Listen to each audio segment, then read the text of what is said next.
Hey guys, welcome to the Blue Collar Business Podcast, where we discuss the realest, rawest, most relevant stories and strategies behind building every corner of a blue collar business. I'm your host, Sy Kirby, and I want to help you what it took me, trial and error, and a whole lot of money to learn. The information that no one in this industry is willing to share. Whether you're under that shade tree or have your hard hat on, let's expand your toolbox. Welcome back, guys, to another episode of the Blue Collar Business Podcast. Presented and sponsored by podcastvideos.com today. These guys, I've been a part of their team for the past year. They have amplified this show. Probably the reason you're watching right now. They have reached out through our social media campaign. On any of the socials, look up Blue Collar Business Podcast so you're making sure you're seeing all the shorts before they come out on the major long episode on bluecollarbusinesspodcast.com. Totally free. You can watch or listen from the website. You do not have to have a subscription. But if you do, and you have a subscription to Spotify or Podcasts or Apple or any of them, make sure you're following along with Blue Collar Business Podcast. Give us a follow and a rating there. Today, bringing you some more blue collar summertime action for dang sure. I've got a longtime good friend of mine that is sitting down with me on the show today that I'm very excited to shine a little light on. He is wandering off into the landscaping world, and he is starting to actually really catch a moving train, I guess you would say, because he is not only figured it out, but he's not all over the place in the landscapers. A lot of times I see a lot of these landscapers that either come on the show or that I know of, they want to be in every single market, and there's so many things that these guys get involved with, but he has been growing very strategically. I'm very proud of his growth because he's been very steady, but none other. Let's get into it. Matt Keller, Southern Turf and Lawnscape Company. Thank you for joining. Yes, thank you. Appreciate Landscape. Jeebus. Yeah. And that's actually going to be changing soon to 5 grounds, 5-star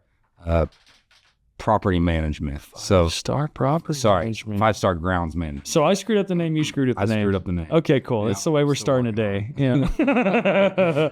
But literally, man, so me and Matt, when I immigrated to this country, I started going to school. Me and another one of our buddies was just kind of in a small friend group. And anyways, went through high school and knew him all the way through there. But after high school, we kind of drifted and kind of did our own thing. Well, we worked together, I guess, for just like a summer right after high school. It's probably one of my favorite summers of my life, working at the golf course together. But since then, dude, kind of give us the rundown, and as far back or as soon as you want to start, the timeline to get where you're at, and so that way the show kind of has an idea who you are and where you're coming from. Yeah, absolutely. So I started, let's go back to college after post golf course maintenance. That was about a 5-year experience from high school through college, and then I went. He's a really dang good golfer. It was really. Not anymore. I'm 40 anymore, dude. So yeah, I went to U of A for in horticulture, turf grass management, landscape and design for a few years, and did that. And then I decided to take a 180 and go into corporate America right out of college. So I went and worked for Walmart, and then I bounced back and forth from Walmart to Sam's Club for the next 6 years. And did you love it? Oh man, yeah, I just loved it every single day. I think it's one you, right? Living the dream. So we found out the white collar wasn't your world. Yeah, right? White collar wasn't my world. I was associate buyer at 26 years old at Walmart, managing $250 million budget, and it was one day I had all these dizzy spells, and I just kept having these dizzy spells. Well, one day I was at the layout center for Walmart, and I had a real bad one. My chest started getting real tight, and I was like, man, I know I'm 26, but I told my boss, I'm like, I think I'm having a heart attack. And so I went to the ER, and he's like, you okay, bud? You don't look very good. You look white as a ghost. I'm like, I guess I don't know what's going on. So I turns out, I was freaking out, and I went to the ER and just had a bad panic attack. But it was kind of then that just kind of like snowballed, what am I doing here? And I went from, enjoying my job there to just hating every day of it. And I used to sit at Sam's home office. I had a nice window, looking out 3rd story of the home office. And like, man, if I could, I'd rather be digging a trench rather than looking at another spreadsheet right now. So that's kind of when the next few years just went downhill in white collar world, and I went and worked for a couple suppliers. COVID hit. My job was axed right out of Sam's Club with a 4-month-old, and so I just got to a point where I was like, I'm sick of updating my resume every freaking 6 months to a year, and heading out and just going for these jobs I didn't want,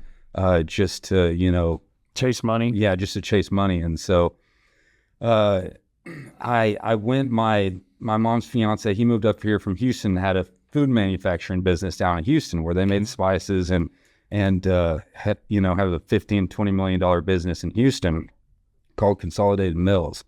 And so he came up here, and he knew that I was wanting to get off into my own business, and of course talking to my dad and stuff, and he had always kind of brought me up and taught me my work ethic and everything. And so I love your folks. But yeah, shout out. So thanks. So we went. I started looking on businesses to buy on Biz Buy Sell, and found this business down in West Fork where they manufactured like fake wood that for like hot tub surrounds. Like it was made out of HDPE. See polyethylene. You talking my world. And so and it was a big business. He wanted over $1 million for it, and we went down that road. I went to the bank and got very close to getting that loan and was ready to go. And then I was like, man, I just don't feel like this is where my heart wants to be. And so just chasing money again. Yeah, just chasing money again. I was like, I sat down and had some good conversations with my dad and Chuck, and they were like, if you could do anything in the world, what would it be? I was like, I used to drive by big commercial locations when I was early 20s and be like, man, I could make that place look so much better. And so I just from all the golf course days, true? Yeah, from all the golf course days, and now is it as fun as what we had back then? No, absolutely not. It was all of our best buddies who we'd be stealing beer at 7 in the morning. I probably shouldn't say that, but it's the truth, we'd be though, dude. Beer at 7 a.m. with our buddies. And we had a lot of fun. It was so fun. But that's what generated the passion and the drive for the industry. And so I was like, if I could be doing anything, I think landscaping's kind of where that mindset went. Not just landscaping, but general property / grounds maintenance and management. So taking massive apartment complexes or whatever, and just keeping them beautiful is like there's a need for that. So, it's definitely an odd passion. Absolutely, it is an odd passion. You're right. I'm going right to you, man. There's not a lot of guys out there that have, number one, the eyeball, but if you've looked at a golf course every day for 6 years, 7 years, you get kind of an eye for, hey, why is all that grass looking way taller than it just sticks out? The weeds stick out, everything sticks out, and and something where someone look at it and they go, that looks okay. I'm like, no, this looks terrible. It's covered in weeds, covered in all this stuff that shouldn't be there. And I had the that's so cool, man. So it's celebrate that, dude. Yeah, for sure. And so I in a nutshell, I had the opportunity to take over a guy's business right almost 4 years ago. 3.5 years, and he had residential, he had about 40 residential customers and then about 10 commercial customers that really, was a good foundation for my business. And so the first 2 years, it sucked. I worked my tail off. I was out there Saturdays, Sundays, breaking my back at these commercial locations, just trying to get them, where I knew they need to be. And then all while your friends nobody understands. Exactly. The entrepreneurial friends. I went from literally sitting in associate buyer meetings with VPs, SVPs at Walmart and Sam's Club. I had at SHOT Show in Las Vegas, I sat in 3 different meetings with the C-suite executives of Winchester, Federal, and Remington.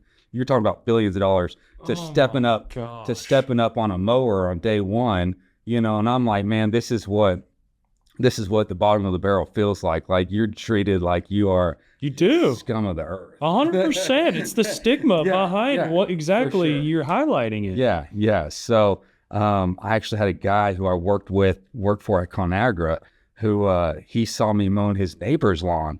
And I'm turning around, I'm looking at this tree, and I see this guy standing back there. I'm like, what is this dude doing? He's taking pictures of me, like mowing.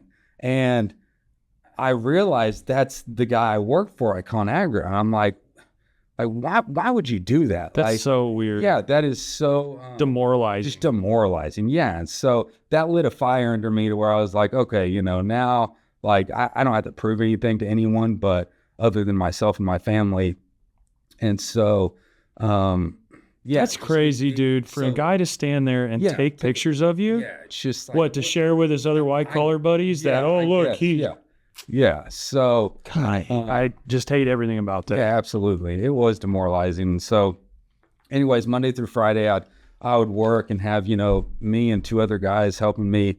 And then after I get done working, I would go solicit business at apartment complexes. And dude, I'd hit 30 apartment complexes in a week, just trying to get them to see my face and to get my foot in the door. And finally, through lots of prayer and faith, I got called on, one apartment complex led to another one. Then within 3 to 4 months, I had 4 apartment complexes that. It's a domino effect. Yes, and it was awesome. And so that was definitely driven by, help through prayer and stuff and faith. And so that's where I'm growing, and it's not easy. It's not an easy growing pain, but no, I still have a lot that I'm learning and a lot that I take away on a weekly basis. And I just feel like it's a time game at this point. So it's like, you ain't lying, buddy. I'm getting website built. I'm rebranding my business. I'm doing all these things now to where it's like, okay, all of a sudden you can see this new business come out. It's going to be like, dang, they just kind of popped up one day.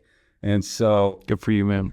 Yeah, we'll see what happens. Maybe once to rebrand and everything, maybe we'll have you back on the show, or maybe we need to talk more about the YouTube stuff that we've got coming with the channel and how we're going to celebrate other businesses. It's some really cool stuff in the works behind the scenes. But anyways, man, what an embodied story to sit there. And what you guys don't understand, here in Northwest Arkansas, we are covered up with corporate America. You have the largest global retailer in the entire world, just built a 345-acre campus. And it's funny, the retail layout center, the fire suppression over your head, we did all the underground fire suppression for that. Yeah. So we did 5 of the buildings out there and figured out that during that construction is not something we want to be a part of. It wasn't set up for us. But man, to be sitting there, I think you can be so relatable, my guy, to a guy that could be sitting there looking out his cubicle, listen to this podcast and go, man, all these guys, what's the difference? You got obviously let go from the corporate America grind, but that's literally, from what I understand, I've never walked in it myself, but it's literally every 3 to 5 years, this pathway of advancement, are we getting axed, or are we moving to a different unit, or are you going to a different company? And in this area, guys, Northwest Arkansas is home of Walmart. It's home of J.B. Hunt, one of the largest trucking companies in the lower 48. We've got Tyson Chicken, and all their headquarters are right here in these 2 counties. There is a lot of executive, which is great for guys like us in the blue-collar world because it drives money into the market, right? Yeah. But at the same time, I know there's got to be 1 or 2 folks, and I hope you guys reach out to me, that are sitting there going, man, I am so tired of looking at spreadsheets. I am so sick and tired of looking on a 70-degree day, looking out my window wishing I was out there. And let's talk to those people. Now that you're on the other side of this, Matt, you've I guess got forced into that leap of faith, but isn't that funny how God just closes doors to open one? Absolutely. And spin around, talk to that person that's sitting in that cubicle that was you, that hasn't just done it yet. Yeah. What do you say to them? Man, it's hard. You gotta have. I had somebody who helped push me off the ledge, backing financially, it was critical, but it wasn't like, oh, here, I'm gonna pay for I'm gonna give you a salary for the next 12 months. No, I wish. He pushed me off the ledge by helping me take over this guy's business. And it wasn't much money, but he helped me take over this guy's business who... we all have to. Yeah. To get a start. And Mark had built a great foundation, you know, but I knew where my vision was going and what I wanted. So yeah, that first couple of weeks into that job, with a child and it was scary. And so, but you know, I buckled down and you gotta know where to put your money in the right place, and you gotta, you know, all of a sudden it was like, oh, wait a minute, I just drained all my money to buy equipment, but then give me like 2 or 3 weeks, I'm like, oh, all that money's right back where. Isn't that funny? So yeah, so it kind of figured out real quick in that first winter. And actually, I took over the business in October, which was dumb, right? Like, I'm taking over this guy's landscaping business. All the business is going to die in December. And so October, November, I sat there and I took all of his commercial customers that were, you know, he's in his early 60s and he would just bill them for the work that he did as he went. So he'd do something and then write them an invoice for it and they pay. Well, so I got all those commercial clients on contract so that I had money coming in January, February, and March. And so, and then that kind of gave me time to digest everything and figure out, you know, here's what I need to do next and all the next steps. So, when I look back at it, I was like, man, doing this in October was stupid, but it was really it worked out. So I don't know. Just a leap of faith. And yeah, it was. Yeah. Now, you know, January, February comes and we get a foot or two of snow and you got to be out clearing apartment complexes and it's not very fun. Those are the times where I'm like, dang it, I miss my Sy, should I put some additive in my diesel to start it up in -20? Yes, sir. You probably should have. Yeah. Damn. So, yeah, we learned one there. Yeah, I've done it. I did it the same way, dude. Yeah, it's I had no idea. Nobody taught me these things. You just go out, you do it, and you fail. Exactly. You figure it out, and you don't let it happen again. So corporate America, man. Listen, you're another 3 years or 5 years away from a demotion, promotion, or getting your job axed. Yeah. You could deal with the demoralizing. You know what's funny? That guy's leaning up. I can literally picture this guy leaned up against a tree, trying to be sneaky, trying to take pictures of you. Yeah, and he fired me from ConAgra. That was the first job I'd ever been fired from. Like, I was on upward progression in corporate America, and 6 months into that ConAgra role, I was hired as a sales analyst on their biggest desk. It was a multi-billion-dollar desk on ConAgra. So they ended up firing me, and I was like, you know, is it me? Like, what happened here? And it was just, you know, looking back, I'm like, I was just in the wrong place. You were probably threatening a few individuals. Maybe I don't know. So, but isn't that funny? That dude who probably sat there in the same desk, this is so full circle, probably sat there in the same desk at 26 years old and went, man, this really sucks. But if I don't buckle down and stay in this, I can't go do anything else. And here he is, 30, 40 years, whatever, through corporate America, schmuck, let's call him per se, sitting here taking pictures of a guy who jumped off on a leap of faith, literally walked this road that nobody except a resource like Blue Collar Business is here to help you navigate getting from working in corporate America to owning and operating a blue collar, any type of skilled trades business, you know, including landscape. But yeah, I would agree with you. October I would not advise October, but at the same time, dude, we don't always get dealt at double aces on our first Texas Hold'em draw. Right? You know what I mean? Like, sometimes you got to go through a couple of hands of 7 deuce and bluff your way through it. Fake it till you make it. And then you do get a couple of pocket aces and you play the hand out and it works out for the first time. And you're like, what did I just do? Because I need to do that again. Man, this is working out. But it's, you know, instantly you forget about the 9 months that I wasn't working out. Yeah, absolutely. You know, and it's just grinding. So to corporate America, if you're sitting there in that desk, take a leap. I hope you go jump on a plumbing crew or a freaking electrician's crew. Or I just had Jerry Hoy with Jerry's Plumbing in here. I mean, these guys will pay for their schooling, and we need new guys. Plumbers making a fortune. Oh my God, dude! If you're a master Making a fortune. master electrician in this area, it's ridiculous. They can pay. This is what blew my mind. I had an electrician buddy, 2 masters or a master and a journey. He can bill by the hour more than I can bill for an excavator and an operator. Yeah. Oh yeah. Yeah, for sure. Because people, 2 electricians, $150 an hour. Whatever it takes, you'll get it done in 4 hours. But a guy in a machine charging you $150. What do you mean? This machine? I'm like, dude's got an S10 full of pickup, full of tools, and I've got $300,000 worth of machines in your yard. Right. What? So is interesting. That's actually a really good way to. So I never thought about it that way. But like to these guys that are listening, that could be in a corporate America in 4 years. If you're like Matt, that you were younger and you got in it younger and you struck on the opportunities and went through that advancement train, that's great.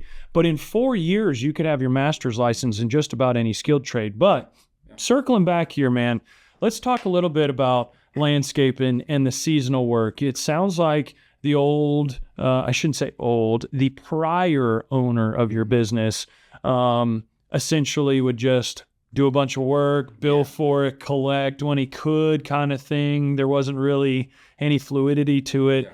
But how did you walk us through, and some of the audience members, how you made that transition? Because you briefed over that really quick, but let's shine some light on that, because you took a business that was contract based, meaning, hey, invoice, pay me, to a contract based business and spread that out over 12 years. So talk about a little bit about that, if you don't mind, and why you did that. Obviously we understand cash flow, but yeah. So now, okay, remember I took over, say, give or take, 40 to 50 customers from him. Now I have 0 of his customers. That's how I took care of that. Understood.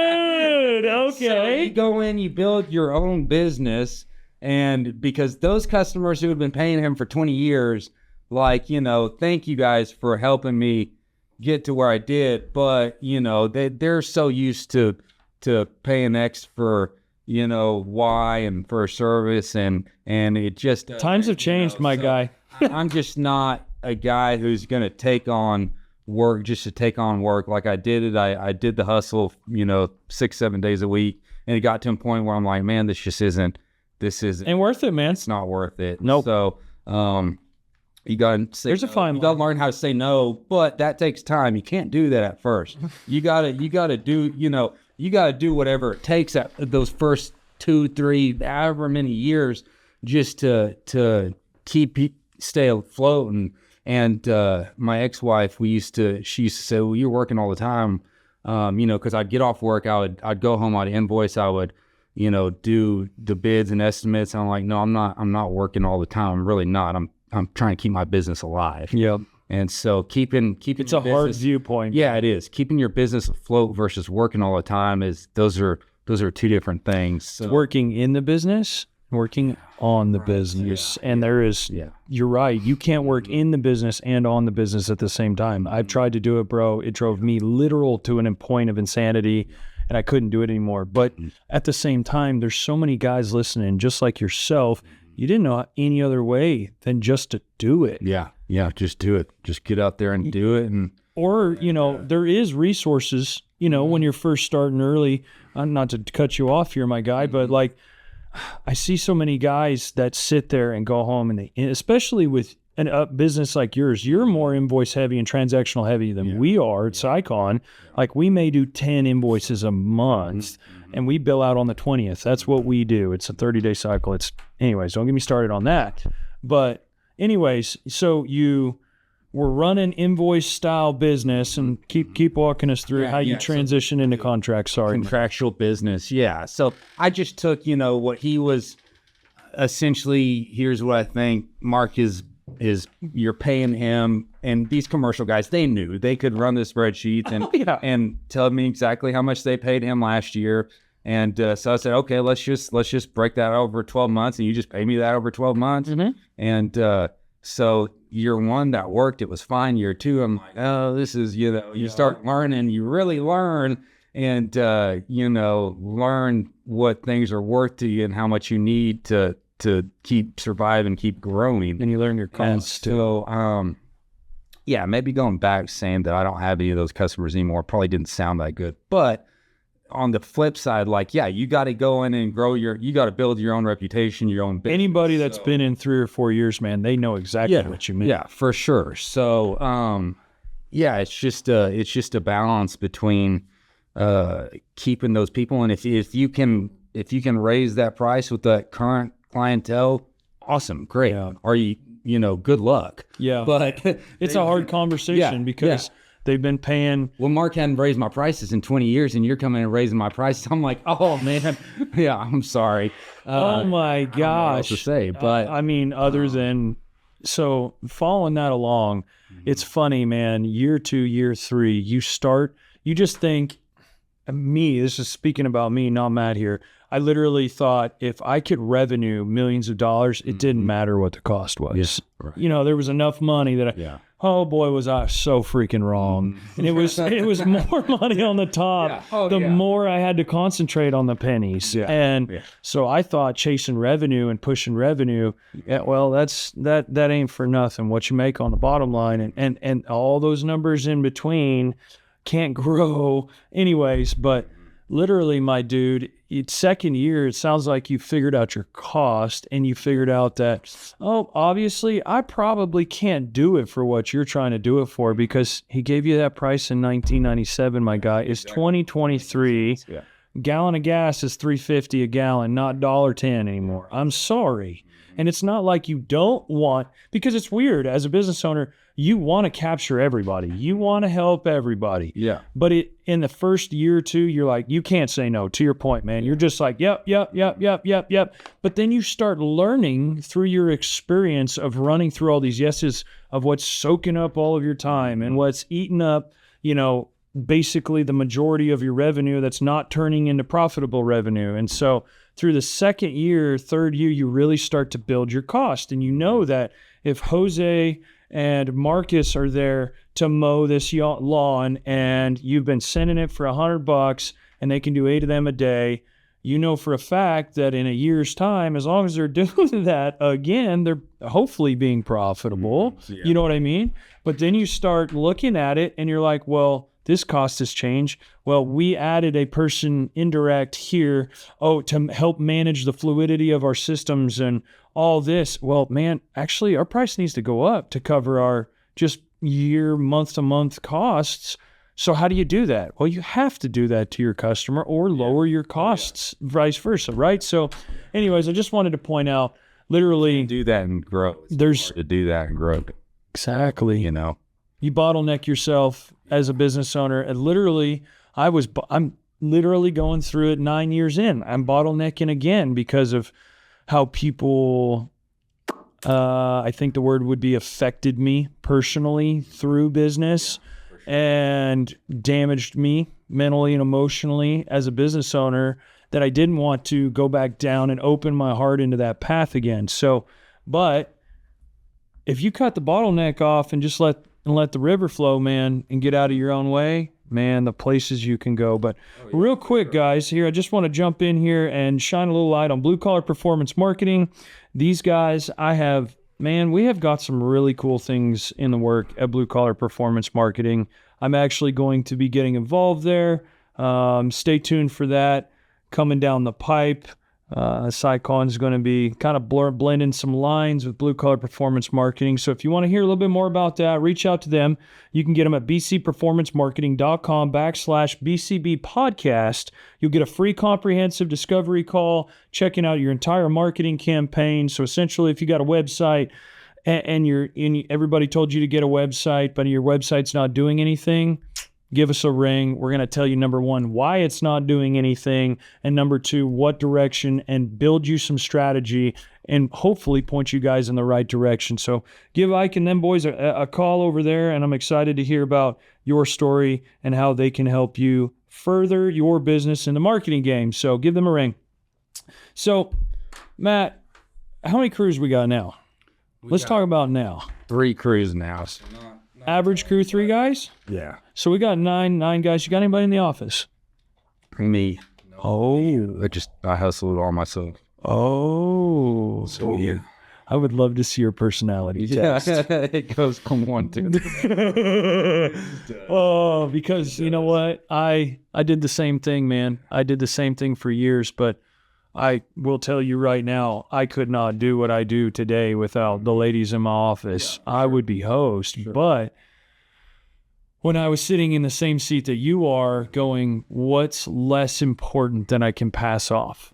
Because it's all so important, especially in your head too. You're like, well, okay, if this is marked a little bit differently on the invoice, then Tim, the accountant's not going to see it, not pay it, and push it out 15 days. And I know that they're not going to know that, or it's a supply house. I'm checking whatever it is, man. But you don't ever know what you can actually start to pass off. Yeah, sure. You know, and how many, like, you're probably doing 40, 50 invoices a month, I would assume, right? For sure.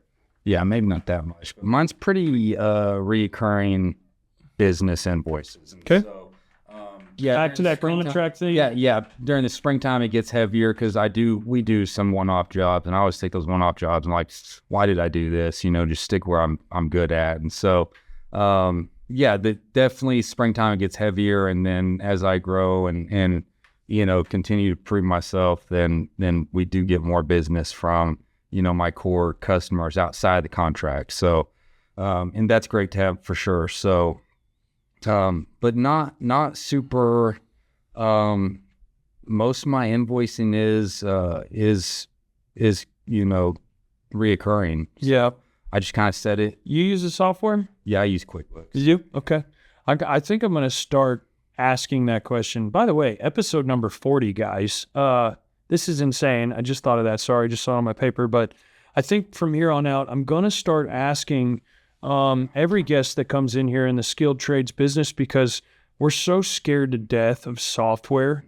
And you know what I mean? And you coming from corporate America, you understand the utilization of an Excel spreadsheet. Yeah, for sure. You already have a jump start on me and all these other guys that literally are just like, well, I'm good at digging. Let's do a digging business. You know what I mean? Like, we didn't know what a spreadsheet was. Yeah, I took my analyst experience and I'm like building out all these different spreadsheets to the start, and I still run off those today. And it's like, it's simplified. It's easy. So. Dude, that is so cool that you're already to that level, buddy, because you're not only for you, but for the people that you're going to train. You're going to be able to build them systems and processes and be able to show them on paper. And that's where a lot of us blue collar guys straight up out of high school, we fail because we think systems and processes and spreadsheets are for the white collar folk. We don't need them.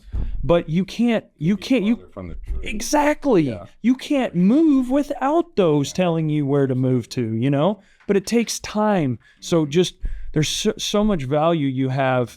God put you through the corporate America grind and the mess of what that is. But man, you got such a professionalism on emails. Like I've got guys that are 24, 25 years old, scared to death to send a damn email, scared completely to death. Yeah. But here you are, been talking with billionaire board members and having to email traffic and understand the professionalism. And here now you are representing yourself.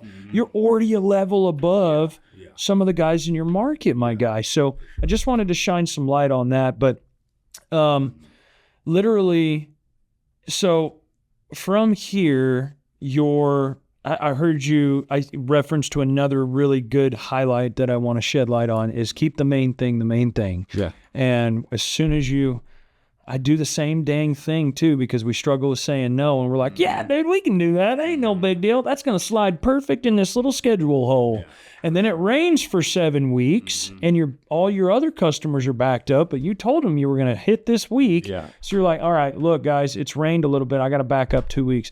What do you mean, man? I've done all this other stuff. Well, I have other customers that that I adhere to first, and I need you to. We'll just find somebody. Sorry, guys. We'll just find somebody else. come on, dude. You know what I mean? It's like, why did I, and it's always those jobs that you get so involved with too, pre-contract, that you're like, all right, this is what we're going to do. This is the simplest. You guys are going to be so happy when it's done. It's going to cost you a little bit extra money, but trust me, it'll get there. This is exactly what you need to do. And then you have a little scheduling conflict, or God forbid it rains in our world, right, bub? Yeah. And then spin around, they act like you have just literally killed their dog because you need to move a schedule back. Now, it's on us to ensure that we're communicating. We're not doing that the day before. Anybody's going to be frustrated about it the day before. But if we're sending an email out, hey guys, 2 weeks beforehand, we're going to have to move. Work with us, guys. Just spreadsheet guys. Like, I understand we're a totally different breed, but there's got to be some flexibility. And especially residential customers like homeowners, they seem to be the worst. Yeah. How many resi clients are you running? None. I do none. I hate it. Residential, dude. It's not. To me, it's just not worth it. It's not. Yeah. Why? Why in your world? It's too much of a headache. It run around like a headless chicken, and there's too much commercial business here. Because of my professional background, I can go in and secure those contracts and not have to deal with general public. And so, yeah, those guys who do deal with the general public, like, yeah, you can go out and make a bunch more money dealing with them, but God, it's the guys that you go, and I turn down a lot of work because I'll get to a job estimate, and the homeowner will be like, I was a civil engineer. They start talking to me about grading and perfect, and it's going to drain this way, and needs to be 4 degrees that way, and I'm like, you need to call someone else. Yeah, I don't want to deal with you. Yep. And so the commercial people, they, the only time that they want to talk to me is when they are at work. They're not going to call me when they leave work, because that's their job while they're at work, is to take care of that stuff. And so, that's exactly. And the other reason for me shedding the residential world was in the commercial world, and you may as well. You get a plan. Like, there's a plan. Now, your plan may be the landscape plan when it got put in and they circle the bushes or whatever. Yeah. But there's a clear scope of work that I'm going to go do. Exactly. And as long as I have done that clear scope of work, you have to pay me. Yeah, for sure. There was no, Jimmy's wife down the road said it needed to be different, and let's go ahead and redo this section because Jimmy's wife knows more than you do. But didn't you hire me as a professional? Yeah, exactly. And then it would be, I can't tell you how many times Karen would get home, and, you and Johnny had got all this figured out for the past 3 weeks. Well, he didn't even tell Miss Karen that this was happening. Totally and Karen comes out there pissed off that you got a machine in the middle of her freaking daisies. What do you mean? I asked Johnny about the daisy 6 times. Well, he never talked. And then you're in the middle of a marital argument, and you're like, I'm just trying to freaking dig your septic up, sis. Like, I'm sorry. Yes. So when I found out that the commercial world had a set of prints, and I could train guys to look at the prints and hand the prints over and go, hey, go do this, and we get paid.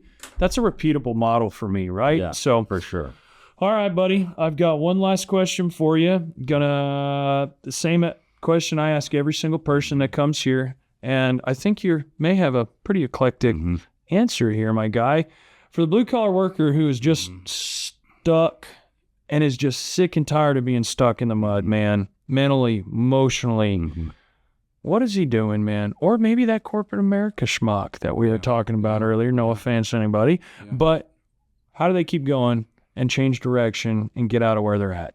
Man, have a vision of know where you want to go and what you want to do, number one. Number two, don't try and do, 80 different things to get to that vision. Have one set vision. And then if you have to do 80 different things to make that happen, then do it. But, at the end of the day, whenever you find what you're really good at and stay focused and put on vision in on that. And so, that's why I always go back to like Sam Walton. He started with one grocery store and then he had 1,000.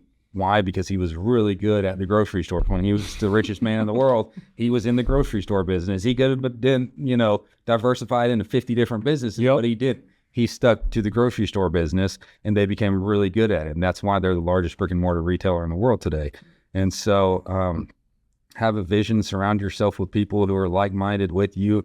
and then talk to people and talk to older people who have more wisdom and have experience and build those relationships with the right people who can help you jump into what you want to do. And so sometimes just a little push is all that needs. Literally. Yeah. Literally, I think I talk about it. I have probably said the word relationship in all 40 episodes of BlueCollarBusinessPodcast.com, but it's so key, dude. Yeah. It is so key. Business is relationships. Isn't it funny that, you got that one first contract and all of a sudden you got 3 or 4 more because it's probably, Karen saying, man, I got this new kid on the block, man, and I signed him up, and man, we're about 3 months in and he's flat killing it. Who you got over there?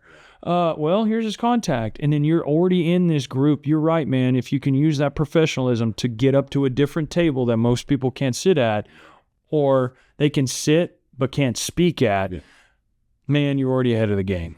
And you're just going to keep growing. I can't wait to watch you. I'm so freaking proud of you, dude. And you also, another thing too is you got to be able to juggle. Like, you can't be afraid to wear every single hat in your business, no matter what. So you're not just going into one business, you're going into multiple different things. So, but that's why I'm not to a point yet to where I feel like I need to hire another office person. It's like, because I've juggled it, I can juggle it as long as I can continue to juggle it. And at some point in time within the next year or two, I will need more help with it. But until then we'll just take one day at a time. No, I feel you. I got to bring up one point there that most blue collar folks don't know. I've had some fractional folks here on the show, but most of us, we just don't understand.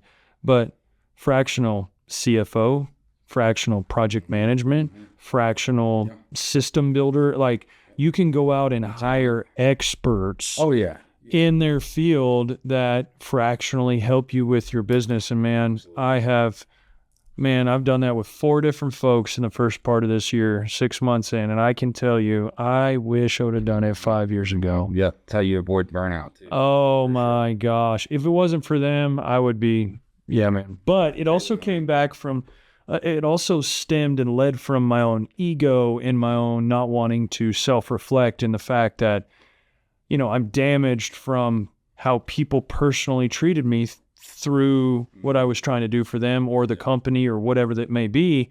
Well, I have to self-reflect and go, I can't let this stop us from growing, right? So anyways, these fractional folks have come in, and not only have they helped me do things, but they've also sharpened iron, man. They call me out when I start, well, I can do this. Well, can you though? Yeah. Here's these numbers that you said you could. And I'm like, dang, that entrepreneurial visionary that most of us are, you have to be. You kind of wheel that back just a little bit. But man, I could not even fathom where I could be sitting here in this seat right now in a different position if I would have dialed back that ego and pushed off and delegated some more tasks to the experts so I can go out and do what I'm supposed to do. And that's sell. Literally, I'm hiring an operations manager right freaking now. Hey, go to SyconEXE.com if you're at the last little bit of this episode. If you're a heavy civil minded relationship builder, I am looking for an operations manager. Shoot your resume in over at SyconEXE.com.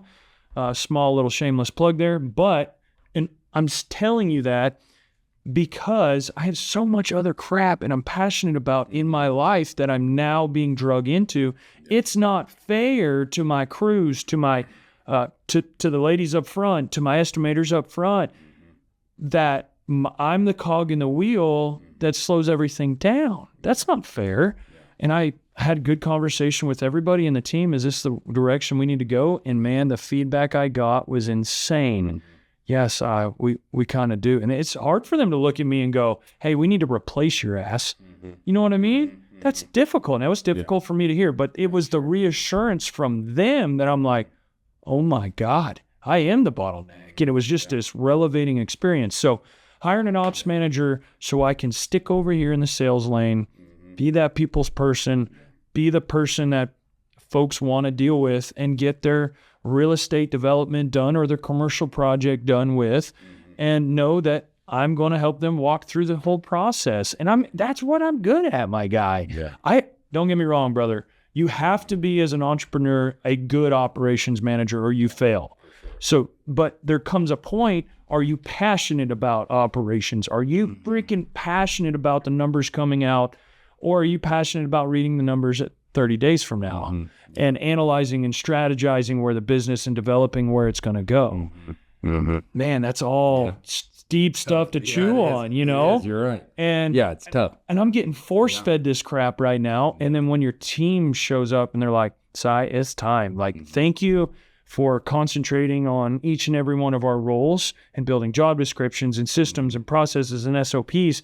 But it's time to replace you or none of this is going to work. Yeah. And I'm like, this is a little, you know, but anyways, I'm in the middle of that. So I'm trying to practice what I preach because, man, the bottleneck in business is so hard. And once you cut the bottleneck off of it, it's just let the river flow. But guys, where can we find you at? Website, Facebook? Yeah, my website's Facebook on Southern Turf and Landscape, but my website's being built at the moment. That'll be www.5stargrounds.com. Love it. And so that should go live within the next week or two, if hopefully sooner than that. And then I got some things going with marketing and some other things to try to ramp up a little bit more. Bet. I love it. Go check them out, Southern Turf and Landscape. Yeah. Thank you for saying that with me. I screwed that up. Lawnscape. I'm sorry. It's the first name I think I've ever messed up. But go check them out. Go check out number 40 episode here, guys. Go check out all 39 other episodes at bluecollarbusinesspodcast.com.